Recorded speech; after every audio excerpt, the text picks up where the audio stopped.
مولاي صل وسلم دائما أبدا على حبيبك خير الخلق كلهم. الحمد لله الذي هدانا لهذا وما كنا لنهتدي لولا أن هدانا الله ونشهد أن لا إله إلا الله وحده لا شريك له ونشهد أن سيدنا وسندنا ومولانا محمدا عبده ورسوله صلی اللہ تعالی علیہ وعلا آلہ وصحابہ اما بعد فاعوذ باللہ من الشیطان الرجیم بسم اللہ الرحمن الرحیم هو الذی ارسل رسولہ بالہدى ودین الحق لِيُظْهِرَهُ عَلَى الدِّينِ كُلِّهِ وَكَفَى بِاللَّهِ شَهِيدًا وقال الله عز وجل ما آتاكم الرسول فخذوه وما نهاكم عنه فانتهوا وقال الله عز وجل لقد كان لكم في رسول الله أسوة حسنة وقال الله عز وجل وما أرسلناك إلا رحمة للعالمين قال رسول الله صلى الله عليه وسلم أنا سيد ولد آدم ولا فخر أنا أول شافع ومشفع ولا فخر وَبِيَدِي لِوَاءُ الْحَمْدِ تَحْتَهُ آدَمَ فَمَنْ سِوَاهُ مِنَ الْأَنْبِيَاءِ وَلَا فَخَرْ أَوْ كَمَا قَالَ النَّبِيُّ صَلَّى اللَّهُ عَلَيْهِ وَسَلَّمَ صدق الله مولانا العظيم وصدق رسوله النبي الكريم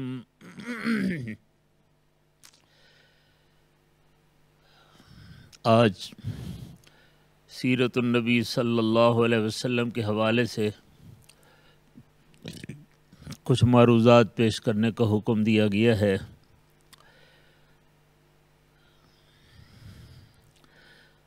تو چند موٹی موٹی باتیں عرض کرنا چاہوں گا۔ پہلی بات، اللہ کے بعد پوری کائنات میں جناب محمد عربی صلی اللہ علیہ وسلم کی ذات اقدس کی شان ہے۔ دین اسلام کا محور اللہ کی ذات ہے اور رسول اللہ صلی اللہ علیہ وسلم کی ذات ہے۔ پروردگار عالم جل جلالہ نے اپنے نبیوں کو خصوصاً جناب محمد کریم صلی اللہ علیہ وسلم کی ذات اقدس اللہ نے ان کو اپنی قدرت کا مظہر بنایا ہے۔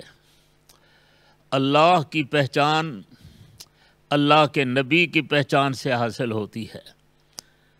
جس نے اللہ کے نبی کی معرفت حاصل کر لی اس کو خدا سمجھ میں آ جاتا ہے۔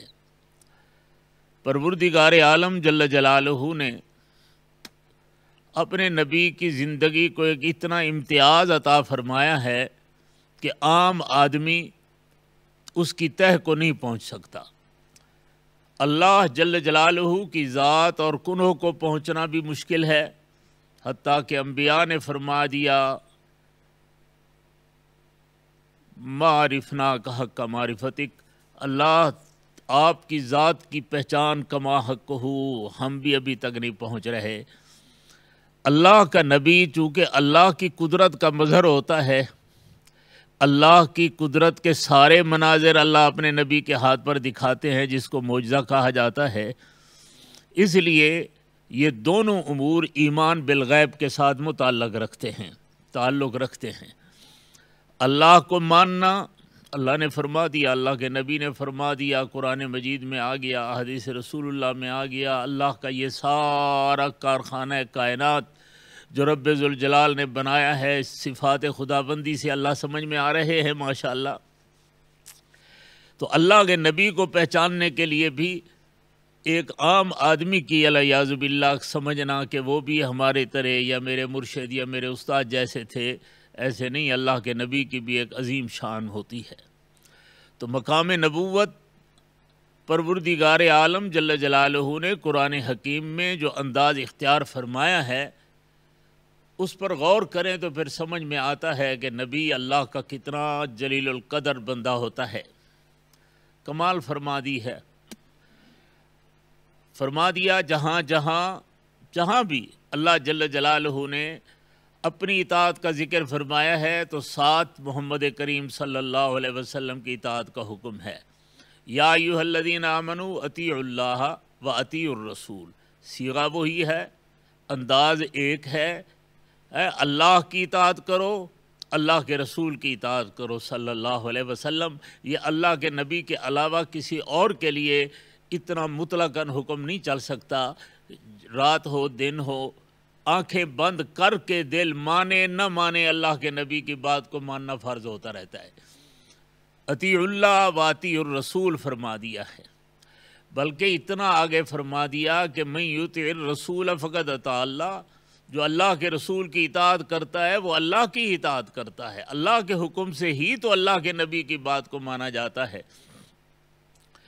تو سب سے پہلے ذہنوں سے یہ بات نکال دینی چاہیے کہ اللہ کے نبی کو الیاذ باللہ عام بشر، عام انسانوں کی طرح سمجھا جائے، نہیں، وہ اللہ کی قدرت کا مظہر ہوتے رہتے ہیں۔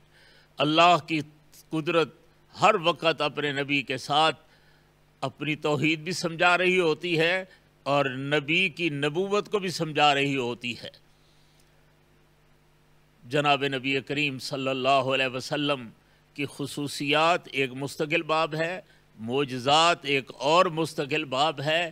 ان دو بابوں کو سمجھنے کے ساتھ بندہ ہاتھ جوڑ کر کہتا ہے واقعی اللہ کا نبی عام لوگوں کی طرح نہیں ہے، اللہ کے نبی کی بہت بڑی شان ہے، بہت بڑی شان ہے۔ یہی اہل السنہ والجماعت تمام حضرات کا یہی نظریہ اور عقیدہ ہے۔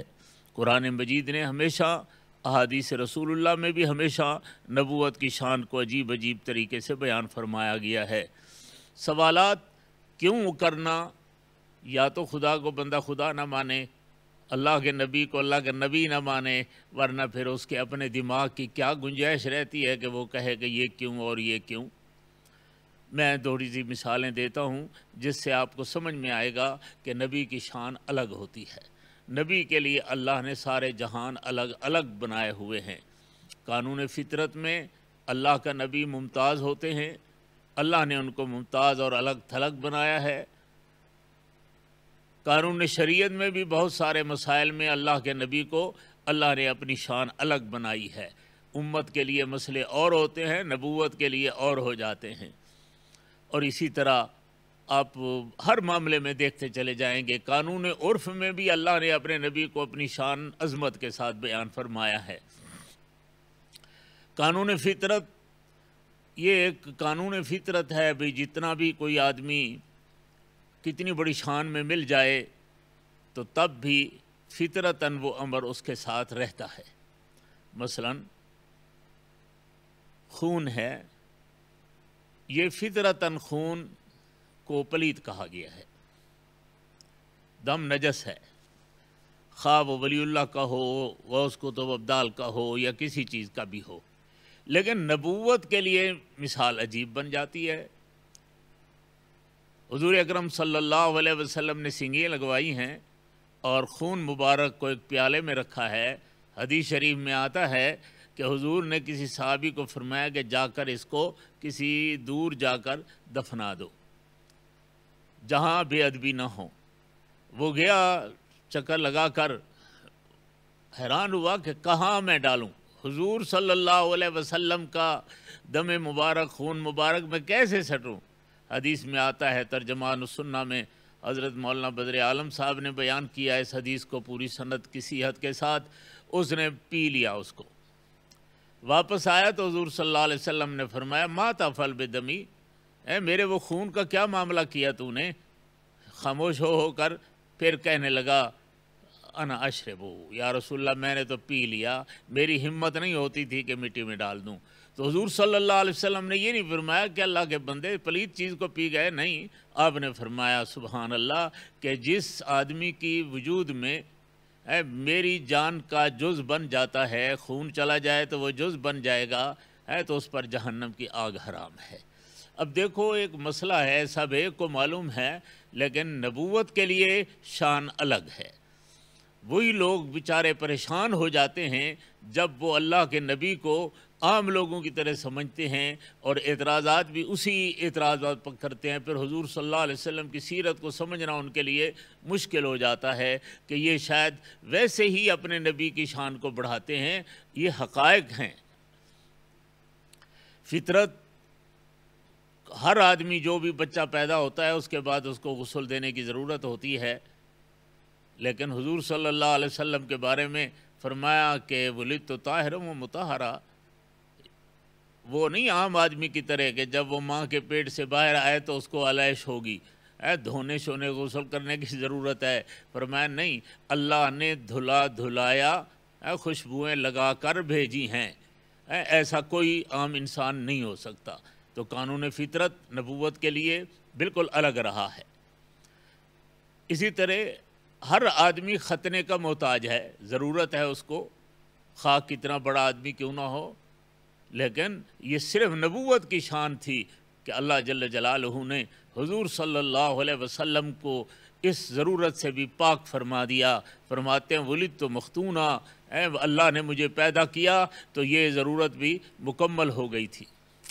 باہر نکلتے ہوئے تمام ڈاکٹر سائنسدان لوگوں کا یہ ذہن ہے کہ بچہ پہلے پہچان نہیں رکھتا، چند دن صرف ایسا سمجھتا ہے کہ کوئی ہے، پھر چلتے چلتے پھر تھوڑی سی پہچان ہوتی ہے ماں کی، باپ کی، پھر بڑے ہونے کے بعد پہچان ہوتی ہے۔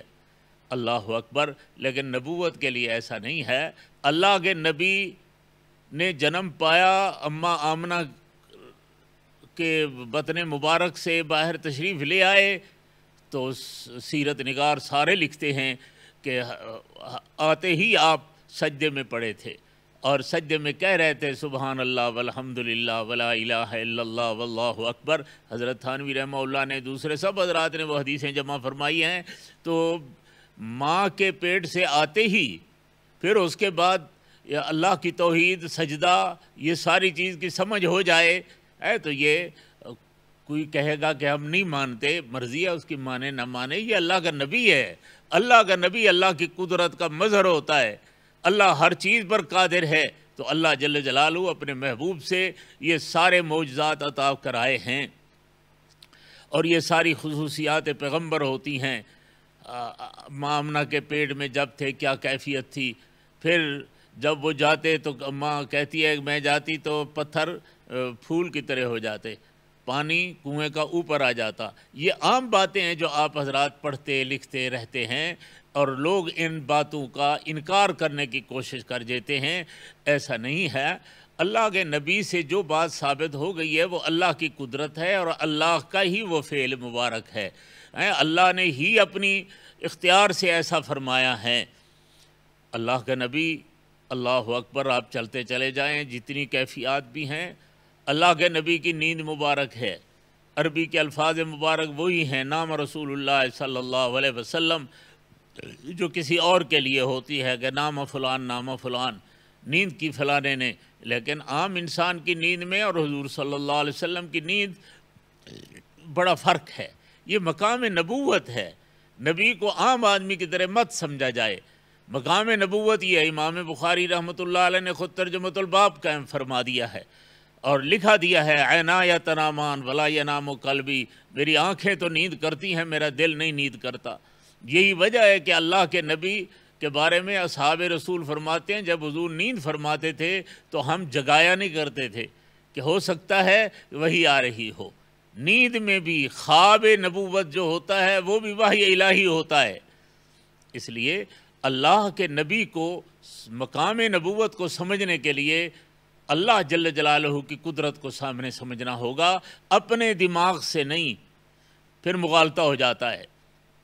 جیسے معراج کی رات حضور صلی اللہ علیہ وسلم کو اللہ نے معراج کے لیے بلایا، تشریف لے گئے، ساتوں آسمان بھی پار، عرش لوح کرسی جہاں سے، پھر اللہ جل جلالہ نے واپس بھی، اور پھر کمال تو یہ ہے کہ کتنے کرے ہیں درمیان میں اور کیا ہے، اور ناممکن ہے، آج تک بھی کوئی آسمان تک نہیں پہنچ سکا، یہ چاند سورج ابھی نیچے لٹکے ہوئے ہیں، وہ آسمانوں کے دروازے کھلے اور آگے گئے، یہ جناب نبی کریم صلی اللہ علیہ وسلم کو اللہ نے کرا دیا، اور یہ سارا کچھ برحق تھا، اس لیے کہ یہ نہیں کہ کسی انسان نے کیا ہے، نہیں، سبحان الذی اسریٰ بعبدہ، اللہ نے ہی اپنے محبوب کریم کو معراج کرایا ہے، اور اللہ ہر چیز پر قادر ہے، اس لیے ایسی باتیں اپنے دماغ سے نہ سوچو، اللہ کا نبی ہے، اللہ کی قدرت کار فرما ہے، اللہ اپنے نبی مکرم صلی اللہ علیہ وسلم کی ذات کی حفاظت بھی فرماتے ہیں، اور تمام معجزات اور تمام کمالات عطا فرماتے ہیں کہ دنیا دیکھ کر حیران رہ جاتی ہے۔ یہ چھوٹی چھوٹی باتیں جو عام خطیبوں سے بھی آپ سنا کرتے ہیں، صحیح حدیثوں میں ہیں۔ جناب نبی کریم صلی اللہ علیہ وسلم نے دیکھا، کہتے ہیں آپ کے ہاتھ مبارک میں کنکریاں ہیں، سامنے اس نے کہا بتاؤ یہ کیا ہے، تو آپ نے فرمایا میں بتاؤں یا کنکریاں بتائیں؟ تو ابو جہل یا کوئی بھی کسی کے ہاتھ میں کنکریاں تھیں، وہ خود بولنے لگیں انک رسول اللہ، اشہد ان لا الہ الا اللہ و اشہد ان محمد رسول اللہ۔ یہ نبوت ہے کہ نبوت، آپ یہ دیکھیں 1,24,000 صحابہ کرام ہیں کم و بیش، سب کے استاد ہیں جناب محمد کریم صلی اللہ علیہ وسلم، اور پھر استاد کی حیثیت سے صرف نگاہ نبوت کا اتنا اثر تھا، اللہ اکبر، کہ ہماری طرح انہیں نہ گردانے کرنے کی ضرورت پڑتی تھی، نہ یاد کرنے کے لیے 2 دن مارنے کا کچھ بھی نہیں ہوتا تھا، نگاہ نبوت کی برکت سے اللہ ان کو قرآن یاد بھی کرا دیتے ہیں، اللہ تعالیٰ انہیں قرآن مجید کے معنی مطالب بھی سمجھا دیتے ہیں، تو نبوت کی ایک شان ہے۔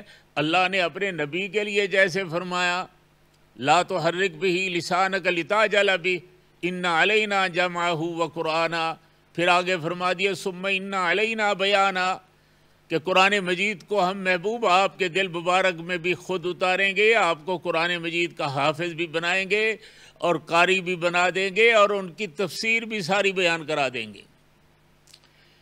کیوں، کیسے؟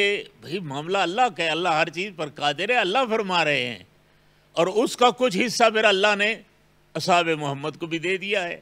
اللہ اکبر، صحابہ کرام بھی یاد کرتے رہے قرآن مجید، لیکن بہت آسانی سے ان کو قرآن یاد ہوتا رہا۔ حافظہ ذہانت نگاہ نبوت کی برکت سے اللہ نے ان کو بھی بہت بڑا مقام عطا فرمایا تھا۔ تو میں دیکھ رہا ہوں کہ مقام نبوت کیا ہے، اللہ کے بعد اللہ کے نبی جناب محمد عربی صلی اللہ علیہ وسلم کی شان بھی ہے، اور آپ کا کام بھی ہے، اکیلے تشریف لائے ہیں۔ چند سال کے بعد حجۃ الوداع کی گنتی میں 1,24,000 تقریباً اصحاب محمد کی تعداد پہنچ گئی ہے۔ ایک آدمی کی محنت 23 سال میں اتنی پہنچے، تلاش کرو، ڈھونڈو، یہ سب میرے رب ذوالجلال کا کرم ہوتا ہے، اور نبوت کا ایک بہت بڑا شان اور مقام ہوتا رہتا ہے۔ حدیث میں آتا ہے حضور صلی اللہ علیہ وسلم، عائشہ فرماتی ہیں 3 مہینے حضور کے گھر میں چولہا نہیں جلتا تھا، یعنی کھانے پکانے کا کوئی انتظام نہیں ہوتا تھا، کبھی کھجور مل گئی، پانی مل گیا تو ماشاءاللہ چلتے رہتے تھے۔ یہ بھی تو معجزہ ہے نا، 3 مہینے جو آدمی صرف ایک کھجور کھاتا رہے وہ بستر سے نہیں اٹھ سکتا، اور یہاں تو حضور صلی اللہ علیہ وسلم کی شان، اعجاز، یہ مقام نبوت ہے۔ نبی کو اپنے اوپر نہ قیاس کیا کرو، اور نہ ہی اس کو سوچا جائے۔ ربیع الاول کا مہینہ ہے تو ربیع الاول کے مہینے میں سیرت نبی کو پہچاننا چاہیے، حضور کی سنتوں کو اپنانا چاہیے۔ ہر سنت کے اندر اتنی کمالات ہیں اور اتنی برکتیں ہیں، اتنا نور ہے کہ جو لوگوں کو اللہ نے نصیب فرمایا وہ لوگ اس کے مزے لوٹ رہے ہیں، جو لوگ اس سے دور ہیں وہ صرف اعتراضات ہی کرتے رہتے ہیں۔ میں کہتا رہتا ہوں، دیکھیے یہ میں نے چند مثالیں دے دی تھیں قانون فطرت کی، قانون شریعت میں بھی اللہ نے اپنے نبی کو بہت سارے مسائل کے اندر خصوصیات الگ عطا فرمائی ہیں۔ تو اس لیے یہ ذہن کٹ دیا جائے کہ ہم حضور کو اپنے اوپر قیاس کر کے یا اپنے اساتذہ پر قیاس کر کے یا اپنے پیروں فقیروں پر قیاس کر کے حضور کو سامنے رکھیں گے اور ریسرچ کریں گے، ایسا نہیں ہے۔ ہر چیز نبوت کی شان اللہ نے الگ بنائی ہے۔ اللہ اکبر۔ جناب نبی کریم صلی اللہ علیہ وسلم کی ذات اقدس دیکھیے، قرآن مجید میں آتا ہے فَانْكِحُوا مَا طَابَ لَكُم مِّنَ النِّسَاءِ مَثْنَىٰ وَثُلَاثَ وَرُبَاعَ، 4 بیویوں کو نکاح کر سکتے ہو، اس سے زائد نہیں۔ بادشاہ وقت ہے، کوئی امیر ہے، کوئی غریب ہے، بلکہ اصحاب محمد میں سے بھی کسی کو 4 سے زیادہ شادیاں اکٹھے نکاح میں جمع کر رکھنے کی اجازت نہیں ہے۔ اور جس ذات پر قرآن مجید نازل ہوا ہے، اللہ اکبر، اس کے لیے کیا ہے کہ 9 شادیاں ہی باندیاں بھی ہو گئیں، 11 بن گئیں، تو 9 نکاح ہیں۔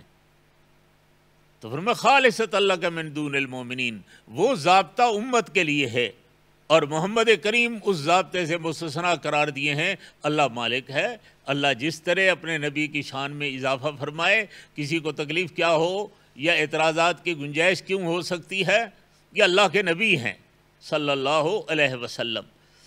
اسی طرح روزہ وصل ہے، حضور صلی اللہ علیہ وسلم 3 4 دن کا اکٹھے روزہ رکھ لیتے تھے،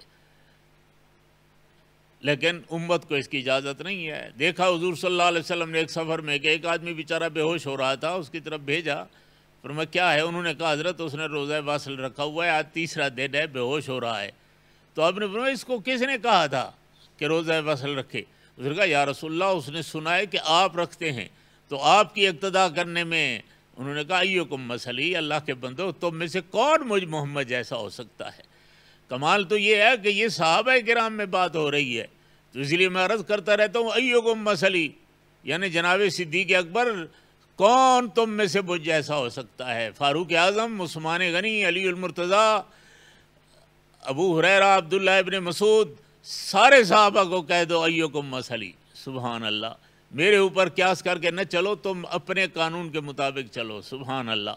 تو نبی کا شان مقام الگ ہوتا ہے، اور بالکل عجیب عجیب شان ہے، کتنی بیان کرتا جاؤں، میں صرف مثال دے رہا ہوں۔ اسی طرح جب آپ حضرات دیکھیں قانون عرف میں یہی ہے کہ پڑھنے پڑھانے کا طریقہ وہی ہے جو سب حضرات سکھاتے ہیں۔ استاد ہے وہ بولتا ہے، پڑھتا ہے، شاگرد اس سے سن کر پڑھتا رہتا ہے، تو آہستہ آہستہ بولتے بولتے بولتے وہ پڑھنا سیکھ جاتا ہے۔ لیکن نبوت کے لیے نہیں، فرمایا لا تحرک بہ لسانک لتعجل بہ، محبوب دنیا زبانیں اور ہونٹ ہلا کر پڑھیں، آپ زبان اور ہونٹ کو روک کر کے بیٹھے رہیں، ہم خود بخود آپ کو حافظ قاری بنا دیں گے۔ تو کتنی بڑی مقام ہے نبوت کا۔ تو نبی کو عام آدمی کی طرح سمجھنا اور اسی پر قیاس کر کے پھر اعتراضات سوالات کرنا، یہ غلط قسم کے لوگوں کا نام ہے۔ مقام نبوت بہت اونچا ہے، بہت اونچا ہے۔ نبی کے مقام کو اصحاب محمد اور ان میں سے بھی بڑے بڑے صحابہ نے کیا کیا انداز دیکھے تھے، ان کو حدیثوں میں پڑھتے ہیں تو حیران ہو جاتے ہیں۔ سبحان اللہ۔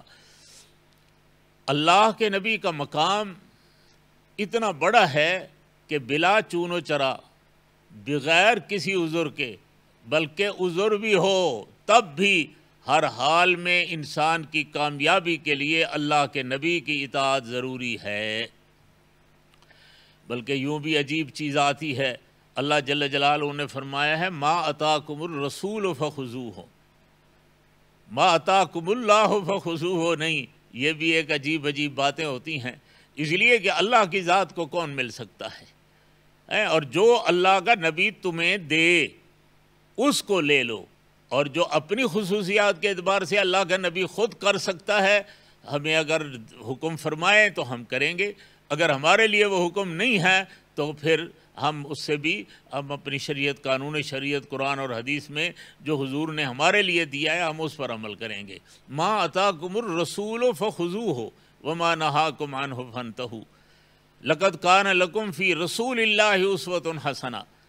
فی رسول اللہ فرمایا ہے، فی قول رسول اللہ نہیں، فی فعل رسول اللہ نہیں ہے، بلکہ فی رسول اللہ، حضور کی ذات تمہارے لیے منبع ہدایت ہے۔ حضور جو زبان مبارک سے فرمائیں وہ بھی حجت ہے۔ حضور صلی اللہ علیہ وسلم جو کام فرمائیں، نماز پڑھیں، نفل، زکوٰۃ، خیرات، جو کچھ فرمائیں وہ بھی حجت ہے۔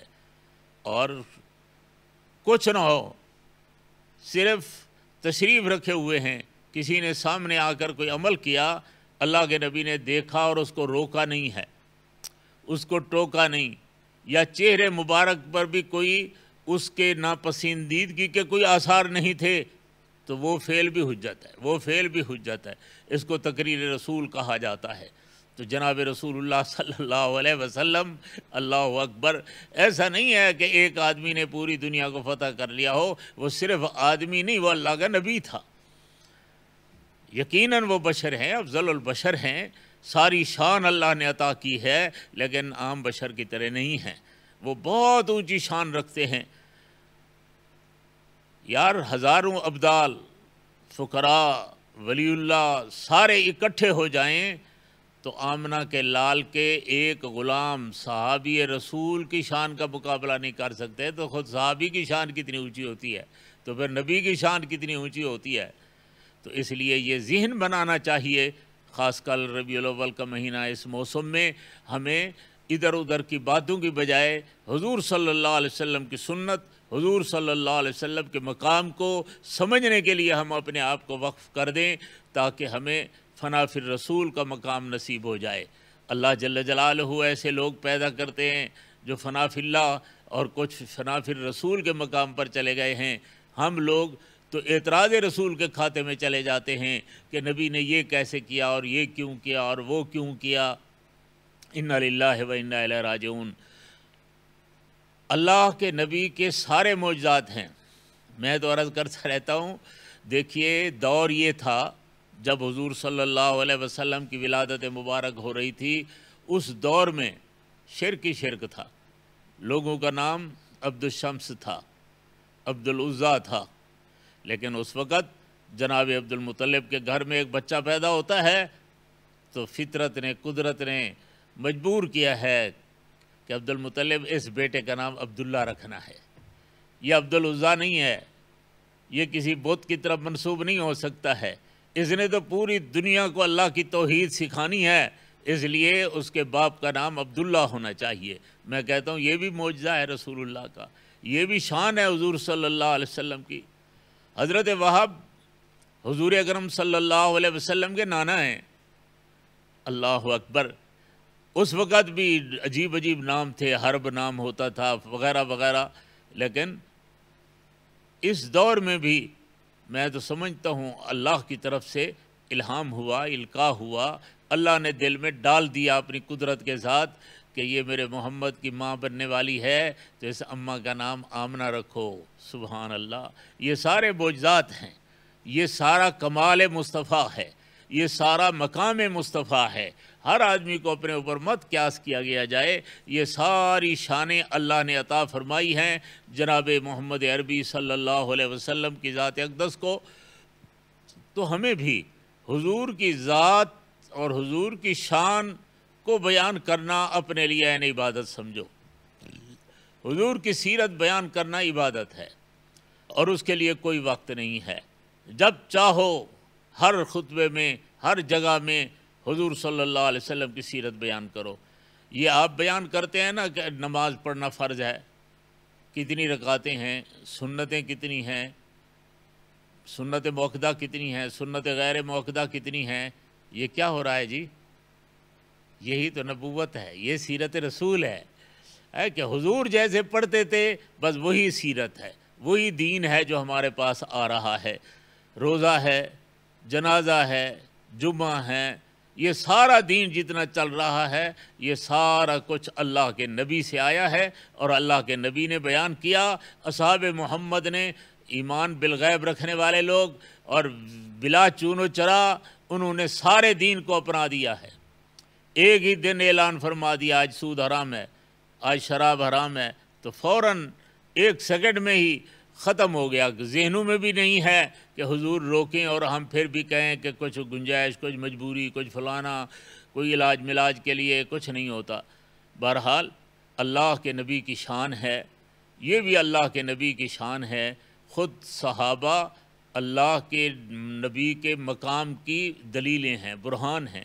اہل بیت اللہ نے ان کو ایسی شانیں عطا فرمائی ہیں جو آپ حضرات کے سامنے ہیں ماشاءاللہ۔ جانیں کو تب قربان کر دیں لیکن اف تک نہیں کیا، سبحان اللہ۔ یہ ساری سیرت رسول ہے، یہ سارا مقام نبوت ہے، اس لیے مقام نبوت کو سمجھنا بہت ضروری ہے۔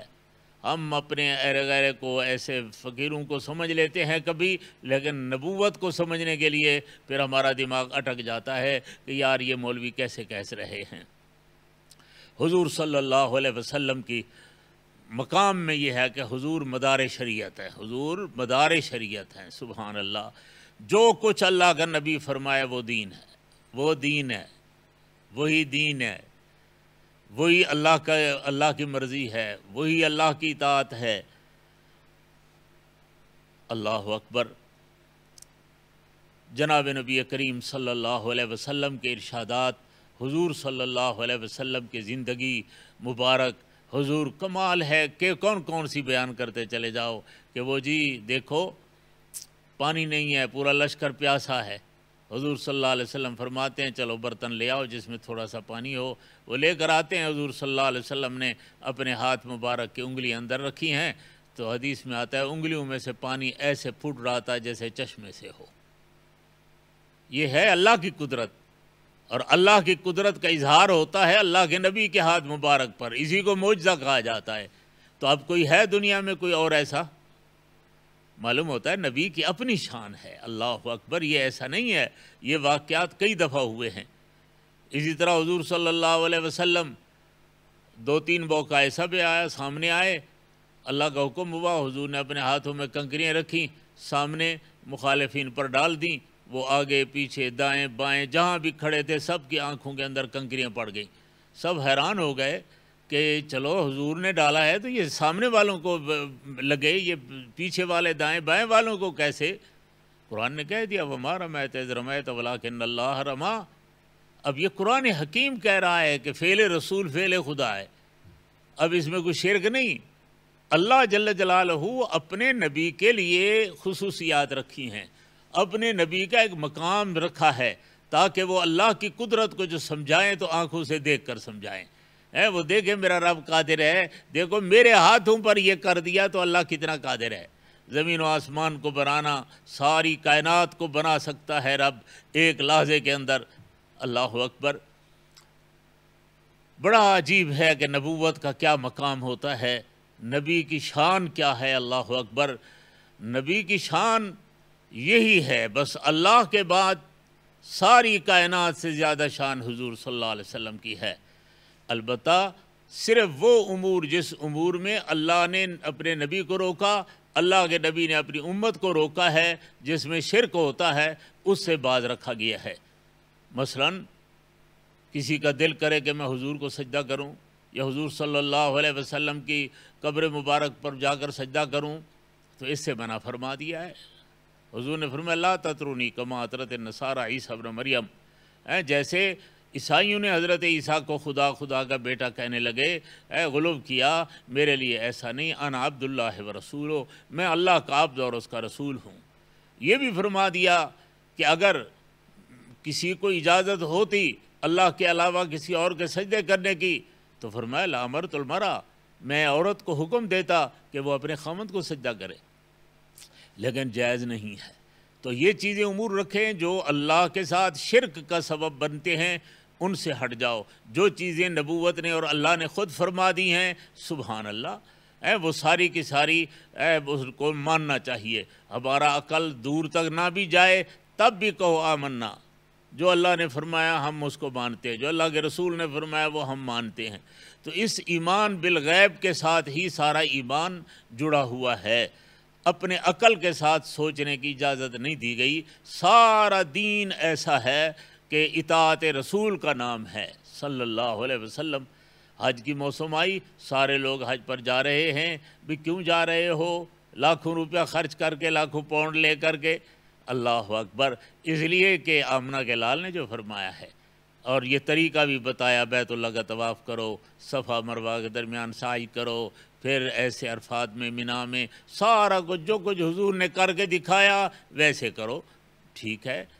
تو ہمارے لیے یقین ہے کہ انشاءاللہ حج صحیح ہو جائے تو ساری زندگی کے گناہ معاف ہو سکتے ہیں۔ ایسے ہے کا امہ کا ولدت امہ الیوم، جیسے کہ ماں نے اس کو آج جنم دیا ہو۔ تو یہ میں عرض کر رہا ہوں کہ بھی یہ سارا مقام نبوت سمجھنا چاہیے، نبی کی شان اپنی ہوتی رہتی ہے۔ نبی پر قیاس کر کے کوئی آدمی سوالات جوابات اعتراضات کر کے اپنے ایمان کو خراب نہ کیا کرے۔ تو میں نے کہا جیسے حضور صلی اللہ علیہ وسلم کی نوم مبارک، نیند مبارک برحق ہے، لیکن نیند میں فرق ہے، ہر ایک کی نیند حضور جیسی نیند نہیں ہو سکتی۔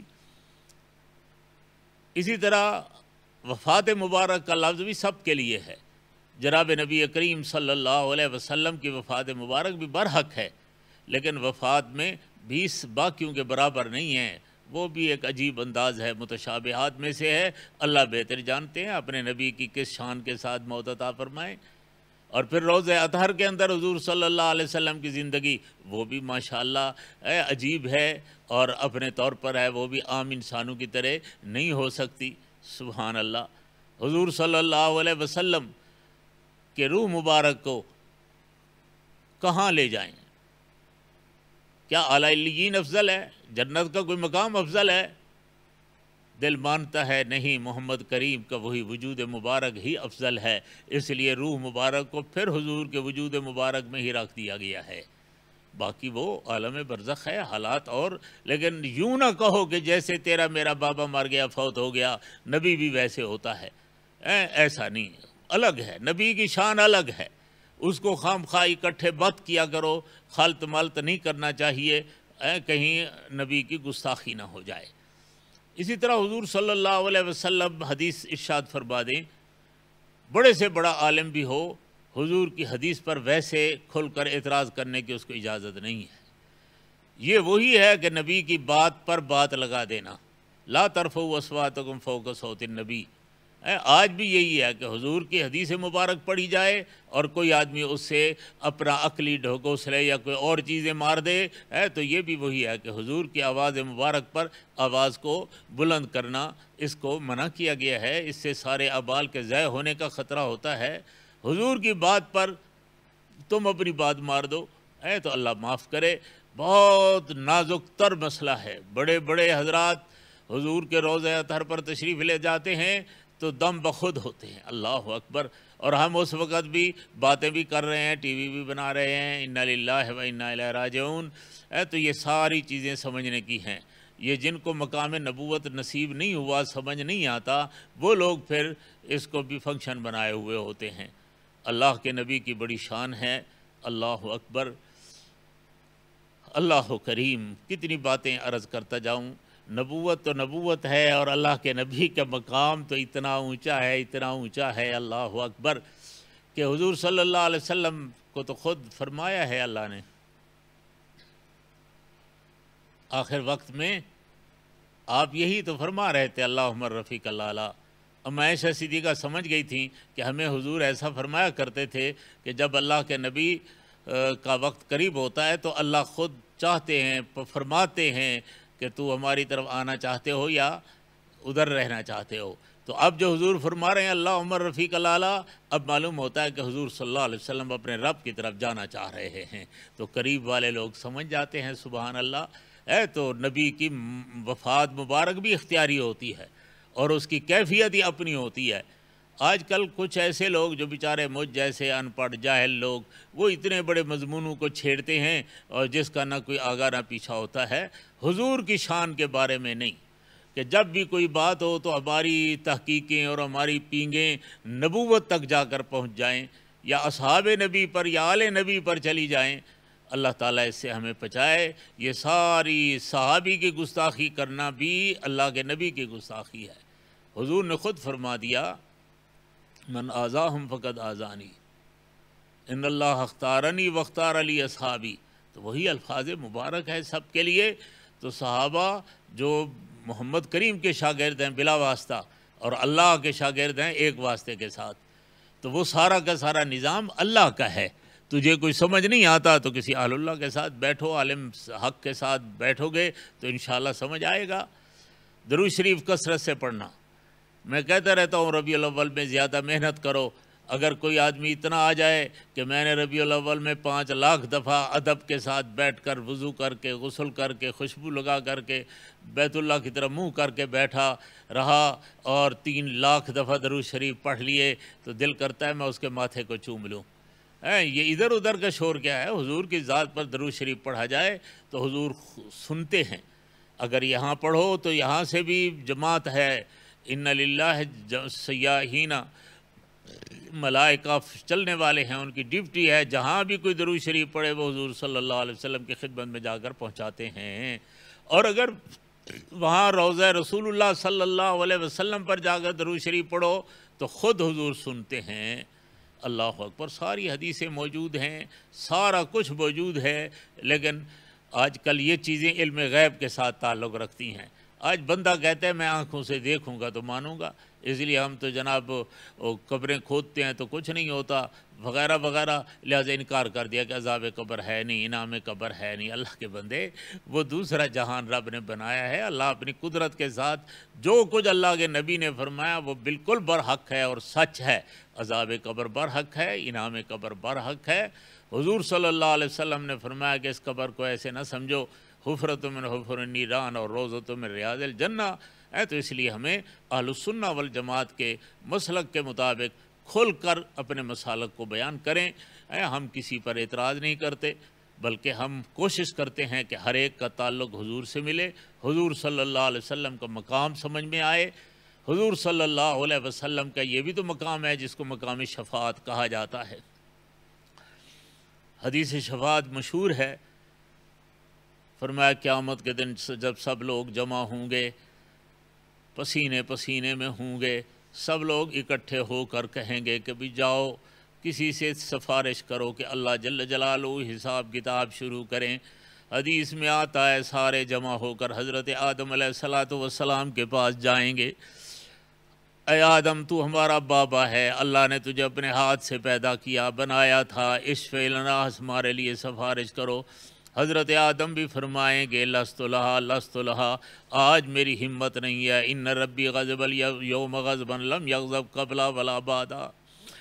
آج تو رب اتنا جلال میں ہے، اتنا جلال میں ہے، اللہ اکبر، کہ میری تو ہمت نہیں ہے. تو نوح علیہ السلام سارے نبیوں سے ہوتے ہوتے حضرت عیسیٰ علیہ السلام تک پہنچیں گے.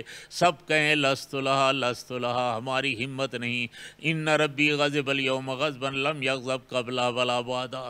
اللہ اکبر. حضرت عیسیٰ سے عرض کریں پھر بتاؤ تو صحیح نہ ہم کہاں جائیں؟ فرمایا کہ اذهبوا الی محمد صلی اللہ علیہ وسلم، کہ آج تم جناب محمد کریم کے پاس جاؤ. جناب محمد کریم کے پاس آئیں گے، حضور فرمائیں گے انا لہا انا لہا انا لہا. یہ مقام اللہ نے مجھے عطا فرمایا ہے، یہ مقام نبوت ہے، نبوت محمدی کا مقام ہے، سب کے لیے پریشانیوں کا دور. اور حضور نے فرمایا پھر آنا آتی تحت عرش ربی، میں اپنے رب کے عرش کے نیچے آؤں گا. اخر ساجدہ، اور میں سجدے میں گر جاؤں گا.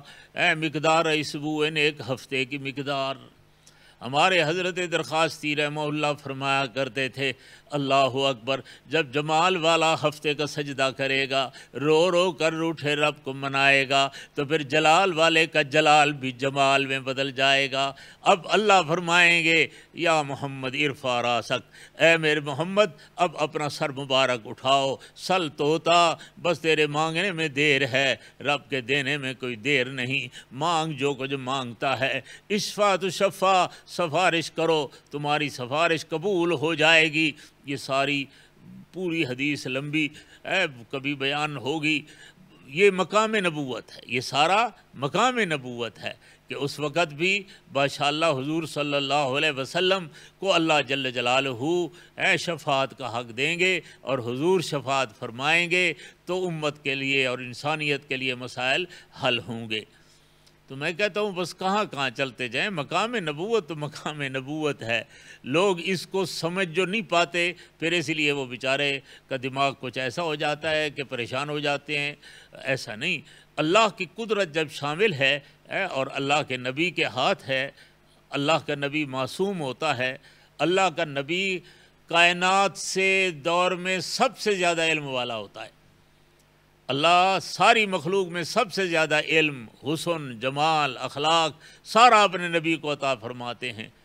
میں تو یہ بھی کہتا رہتا ہوں کہ حضور کے ختم نبوت کی دلیل ایک یہ بھی ہے کہ کوئی کمال بچہ ہی نہیں، سارے کمالات حضور کو عطا فرما دیے گئے ہیں، اس لیے نئے نبی کی ضرورت بھی نہیں ہے، حضور ہی آخری نبی ہیں، تمام کمالات حضور پر مکمل ہو چکے ہیں۔